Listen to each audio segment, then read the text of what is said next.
jirtu fayyaa keessanii nagaadhayi baga nagaa fayyaa taatanii barri haaraan akkamii gaariidhayi har'a guyyaa lammaffaa bara haaraa bara 2018 ti baga ittiin isin gahe lama jenne jechuudha kaleessa tokko jenne har'a immoo guyyaa lama keessa jirra egaa baga ittiin gahe guyyaa kanaanillee isiniin jenna Family of Sidurse even. Atima yeroo naa ina dursuu fi daati dafteeta. Kaleessa carraa siin kennu. Ishii kabajamtoota hordoftoota keenyaa kabooltanii jira jirtu isiniin jedha. Baga ayyaana irraa haftanii isiniin jedhanis akkasuma bara haaraa kana barri kun bara jaalalaa nuuf haa ta'u. Barri hin gaddaa jenna jechuudha. Yani bara 2017 kana madda barri jechuudha. Barri hin kallee cabdeen gadda argate barri hin gaddaa jenneta. Kana amma honni qabannee nuti dhiyaanne haati milii waan dubbattu qabdi mee maal akka ishiin qophiin ishiin qabattee dhuftellee walumaan kan dhageenyu ta'a maatii garmaadha milii wanta sin dabarsa jechuudha qofaallee na qabu daayi fayyitaa'udha egaa galatoomii carraa naa kennuu keetiif isin jechuun jaaladha maal seetanii hordoftoota kiyyaa tokkoffaa irratti baga irraa haftan ayyaana uggaa bara haaraa jechuudha. Amma siin xumuramne ayyaanni fuulduratti masqalli jira. Amma goobeen jammaramee jira goobee deemu jechuudha amma torbee lama kana masqalli dhufutti goobee deemu jechuudha warri dhiiraa.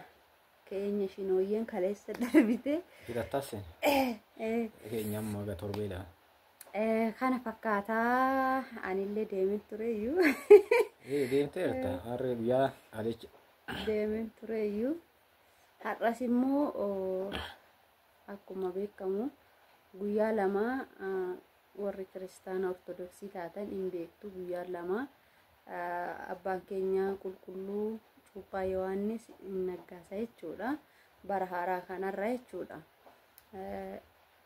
egaa baga ittiin isin gahe guyyaa har'aatiin illee isin jechuun jaaladha inni biraa immoo gaafuma keessan waan isin nagaafattan tokko qabadhee isiniif dhufnee jirra jechuudha egaa yaaduma isinii kennuu fi yaada isinii kennuu fi akkasumas immoo waan qabatamaan biyya keenya keessatti yookaan immoo haala jireenya namaatiin kan wal qabatu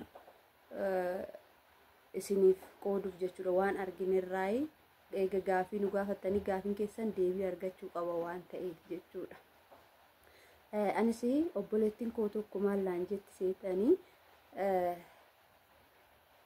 ani biyya galuun hida tariikaa bara haaraa kana keessa nangala jettee karoorsuu dandeessi bara 2018 kana keessa nangala jettee karoorsuu dandeessi hin beekamu sun ani nangala jedhee tanani maallaqa meeqa yookaan immoo maallaqa hagam na barbaachisa galuudha jettee egaa mee abbaa miliyoon maal jetta asirratti yani wanni jechuu barbaade amma miliyoon tuni nangala gara biyyaa keessatti amma erga deemtee hagamee waggaa meeqatti galuuf taati? Waggaan himne jechuudha jechuun nangalaafini maallaqa hangamiin na barbaachisa jette tariitii biyya keessatti hojjechuuf ta'uu danda'a wanti maallaqa ishii barbaachisee maallaqa qabadhee galee maal naa hojjeta jechuu ishii natti fakkaate gaafiin ishii akkasii ani immoo akka yaada kootiitti fi akka ofii kiyyaa argettis haa ta'uti tokkoffaa irratti gaafa biyyaa baanu waan akkanaa godhanna jennee biyyaa baana karoorsinee biyyaa baana egaa ammoo karoorri keenya inni tokkoffaani akka ani karoorsetti lafa binnee magaalaa irratti mana ijaarrachuudha egaa mana ijaarranne booda immoo hojii ummachuu fi maallaqa hagamtuun barbaachisaadha tariyaan ishiitis akkasuma natti fakkaate osoo mana ijaarratiin nangala jettee too hin yaaddu yoon gale immoo maallaqa meeqatu na barbaachisuun ishii galee maalan jechuu ishii natti fakkaate egaa maallaqa tariiti yoo maallaqa of harkaa qabaatte kan galattuun ta'e hojii baay'eetu jira. Garuu immoo hojiin kun nama milkeessuu danda'a yookaan immoo si milkeessuu dhabuu danda'a. Gaafa san maallaqa irratti of amananii gaafa galanii maallaqni sun tariikaa namni akkuma argatu hin dhaba jechuudha hojii isaa keessatti. Akkuma hojjetee daldalaan tokko tirfii isaa argatutti bu'aa argatutti yookaan immoo kasaaruu danda'a jechuudha. Gaafa kasaarte san amileen kee cabaa jechuudha.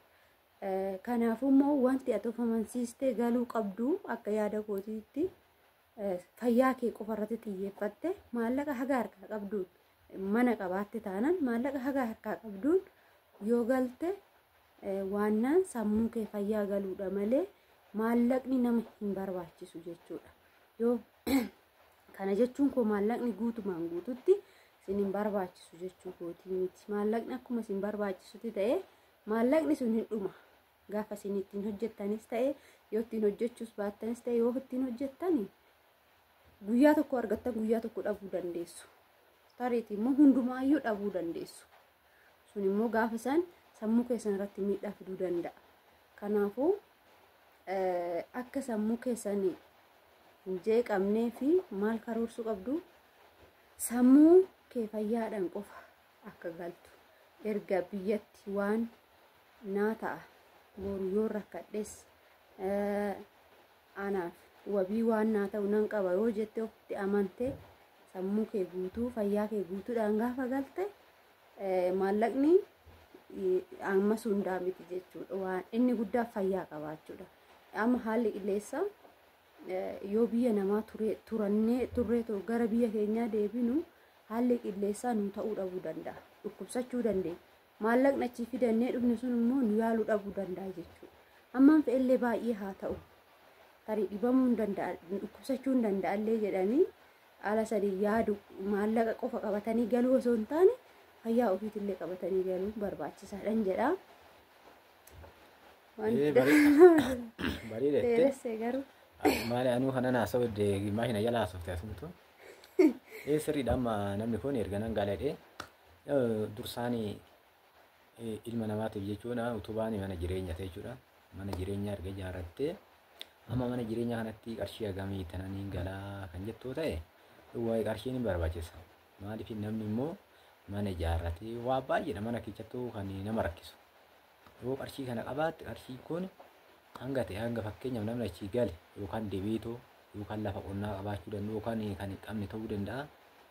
Galtee iddoo tokkotti manni fi fakkeenyaaf mana karaarraa yoo ta'e bifa suuqii argitee haqatii galfattee suuqii banattee achi keessatti hojjetoo hojjechuu hin dandeechi. Hojii maaliif inni moola qarshii barbaada waan ta'eef qarshiin kunis yoo fakkeenyaaf mee waggaa 5 yookaan waggaa 4 haa ta'u waggaa aga 6 illee haa ta'u waggaa 6 ta'e yoo mana ijaarrate jechuun hin jenne kun mana ijaarratee biriin jechuudha. Kan mana ittiin ijaartee waggaa 4 ittiin odumaan ijaarte mana ijaarratee xumurtee kan waggaa 2 kan yookaan kan waggaa 1 haa ta'u waggaa 2 yookaan waggaa 1 qabattee toduu galte suuqii amma jettu kana banachuu hin dandeechi. Achumatti keessa teechee suuqiin kun immoo hangam bu'a qabeessa taasisa. Fakkeenyaaf yeroo namarraan ka'u fiddee teechisuudha maallaqni irra taa'uudha malee yeroo tokko wanti gurguramee namarraa ka'u inni hin ka'u. Inni yaaddaruma bitamaa deema malee yeroo tokkotti inni ka'uu miti. Ishiinis kan immoo nigdii nagaduu barbaadu waan gabaatirraa argitee naannoo wannoo gabaan hin jirrettu ishiin gabaarraa kan wannoo magaalarraa xiqqoo dhiyaattu ta'e fagaattu ta'e achitti suuqii banaatti namni kamuu irraa bita suuqii. Maaliif tokko maallaqni sunillee hin badu achumarra ta'a jechuudha. Isuma gurguraa isuma ittiin deddeebisaa hojii kana akkasitti hojjechuu hin dandeechi. Amma immoo qarshii hidhattee qarshii kana qabattee yoo galte qarshiin immoo hin teechu qarshii seexana jechuudha. Maaliif guyyaa guyyaan oduu hin bahin oolu sun hanga ta'e hanga tokko immoo wanni waa ittiin bitan mana keessa waa ittiin bitattu hanga ta'e tirfii immoo nigdii sanarraa waan argamaa jechuudha. Kana malee akka qarshiititti waan meeqa jira namni oduu qarshiin taa'e maa rakkata namni taa'eetu maa rakkataa olii gadi isin deemanii erga gizee tokkicha argatanii sila. Kanaaf yaadni ishee ani baay'ee gaariidha. Yaadni ishee gaariidha. Akkatti ilaa yaadu maaliif erga hin galee qarshii hagamtu na barbaachisa. Hagamiin an galuu qaba. Erga jette kaayyoon ishee erga deemte mana ijaarrattee amma immoo galuudha hoggaa taata. Yawwa qarshii hanga ta'e harkatti qabattee yaada kana yaaduun ishee baay'ee gaariidha jedhaan. Garuu inni guddaan hoo maaltu barbaachisa? Jireenya ilma namaa keessatti fayyaa guutuu qabaachuun nama barbaachisa. Gaafa fayyaa qabaatan maallaqa saniin hojjetu. Fayyaa dhaban garuu maallaqni sunuyyuu fayyaa namaa deebisuu hin dandeessu jechuudha. Kanaafuu kana fakkaataa yaada qaburraa anis ta'ee akkuma argitan abbaan miliyoonillee yaada qabnu isinii hunda keessaniif hin ta'a jedhee ta'uun waan yaade jechuudha.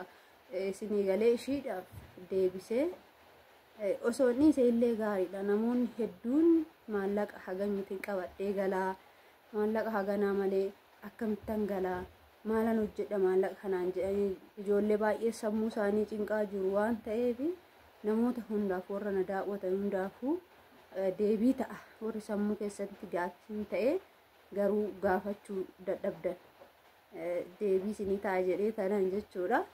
Kana fakkaataa horaa amma asirratti amma yaadni kun shaggaadhinneera. Maaliif namoonni biraa jechuudha. Namoonni biraa kan deemanii ta'u waggaa tokko waggaa lama ta'anii umaallee kan hin godhanne birrii ofii qisaasichaan yookaan maatiidhaa yookaan warraa ergaadha. In galleechaa jiru achas maaliif erga deemanii yookaan lafa bitatanii mana ijaarratanii xumuratanii hin galle. In deemuu deemnaan waggaa takka lama ta'anii birriin waggaa takkaa fakkeenyaaf gara beeksisabaa deebitu. Yookaan achirraa ji'a shanitti akkasaa taatu. Ishiin ji'a lama ji'a sadii harkattoo qabaatan namoota baay'eetu waan akkanaa galuu barbaada. Maaliif erga deemanii kaayyoo ofiitii deemanii waan deemanii isaan xumuratanii oduu galanii bareeda. Maaliif achi gaanii birrii tanaan birrii ji'a afur ji'a shaniitiin galanii mormoo deemsi garaagaraa hin deemnaan waan akkanaati jira. Kanumarra immoo horoon akkas gootanii yoo hin dhabamta waan ta'eef oduu akkanumatti erga deemtanii aga karoora keessan waggaa keessan xumurattanii waan hundaa sirreeffattanii galtanii bareedaa jechuun barbaadu. Namoota baay'ee kan akkatti gidduun kukkuteetoo galee jechuudha. Maaliif isaanumatti deebi'ee asitti rakkachaa jira. Achumatti rakkatanii aga taa'anii bakka waan ofii guduffatanii oduu galanii bareedaa dhufanii asitti immoo tirfii maatiin illee wal dhabuu gaafsan maatiin waliin jaalatanii warri sin jaalatu deemtee akkanumatti galtee homaan godhanne namni biraatis akkanumadhaan kan akka hin taane namoonni achi jirtanii jechuu barbaade isaan ergaa kooti. Warra waggaa dheeraa hin teenye silaa warra waggaa dheeraa hin teenye maallaqi isaa sunis waan hojjettuuf waan hojjenne hin beeka jechuudha. Kanaafuu isaan ofitti amananii hoo galanii too jireenya haalli jireenyaa nuu mijata jedhan galuus hin danda'u. Garuu immoo biyya biraa deemnaa jedhaniitis yoo galan hin danda'u jechuudha. Garuu immoo maaltu jira seetan as keessatti warroonni waggaa dheeraa waggaa 8 sanii olillee hojjetanii waggaa 5 kana akkas hojjetanii namni waan takka hin qabne namni yookaan immoo amma reefu lafa fa'attachaa jiru baay'ee ulfaataadha jechuudha. Erga deemu hin oollee ofii keessaniifillee yaaduun barbaachisaadha jechuudha. Gaafuma biyyaa baatanu tokkoffaa jireenya keessanii lammaffaa jireenya maatii keessaniiti. Ofiifis waan ta'u lafa godhachaa maatii keessaniifis waan ta'u herreegan jechuudha. Akkasitti hojjedhaa malee cadhistanii gaafa humni kun isin harkaa dhumee dadhabdanii waan gootan hin qabdan jechuudha. Keessattuu buleetti koo tokkotti waggaa 8 taa'ee reefu lafa bitaa jira. Lafa duwwaa irra gangalattamoo maal gootanaan jette buleetti koo jette koomantii bilchaati jalatti naa barreessite jechuudha. Lafa duwwaan bitamee lafa duwwaa bittee galuuf ishee waggaa 8 kaalaala waggaa 8 keessatti lafa bitachuu jechuun baay'ee ulfaataadha. Lafa duwwaa bituu jechuun baay'ee ulfaataadha. Irratti ijaarsu meeqa fixa harki hojjetaa mana kana hojjetu waa hedduu isin eeggata jechuudha. Man yoo dandeessan ta'e maallaqa waggaa 8 waggaa 5 waggaa 6 harka qabdu yoo ta'e mana wajjin lafaaf mana bakka tokkotti walirratti bitachuu hin dandeessu jechuudha. Garuu ganaa lafa bittee mana ijaartee harka nama hojjetu sanis kaffaltee waa baay'ee mana keessattis ta'ee waan hundattuu karooran akkasitti hin dandeessan jechuudha. Kanaafuu karooran deemai umni kun immoo isin gaafata. An video dheeresseen jira. Rakkoo qabu gaafsa. Nagaan nu tura. Nagaan nu taa'aa.